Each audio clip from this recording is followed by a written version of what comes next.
प्रकृति के महिमा ए भैया बनल रहे ममतवा।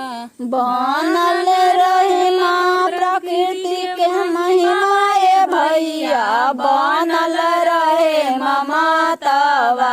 बनल रहे माँ प्रकृति के महिमा ए भैया बनल रहे ममतवा। बनल रहे माँ प्रकृति के महिमा ए भैया बनल रहे ममतवा।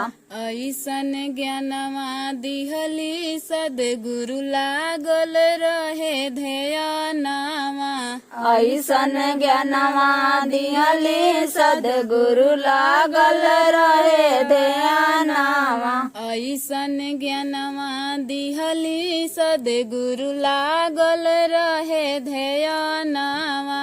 ऐसन ज्ञानवा दिहली सद्गुरु लागल रहे ध्यानवा। माँ प्रकृति से मांगे ज्ञान वैराग भक्ति करे के विचारवा। माँ प्रकृति से मांगे ज्ञान वैराग्य भक्ति करे के विचारवा। माँ प्रकृति से मांगे ज्ञान वैराग भक्ति करे के विचारवा। माँ प्रकृति से मांगी ज्ञान वैराग्य भक्ति करे के विचारवा। ऐसन ज्ञानवा दिहली सद्गुरु लागल रहे ध्यानवा। ऐसन ज्ञानवा दिहली सद्गुरु लागल रहे ध्यानवा। रोग भूत ग्रह के सद्गुरु तू ही कैला निदानवा।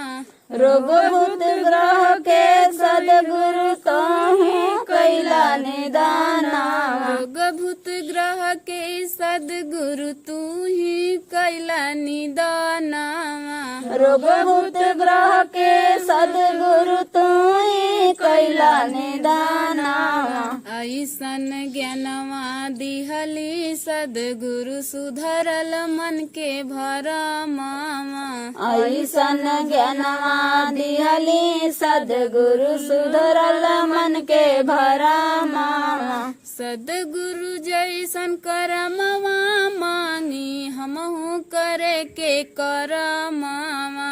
सद्गुरु जैसन करमवा मांगी हमहू करके करमावा। सद्गुरु जैसन करमवा मांगी हमहू करे के करमावा।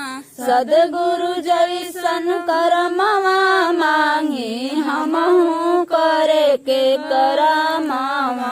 ऐसन ज्ञानवा दिहली सद्गुरु भागल मन के भरमावा। ऐसन ज्ञानवा दिहली सद्गुरु भागल मन के भरमावा। ऐसन ज्ञानवा दिहली सद्गुरु भागल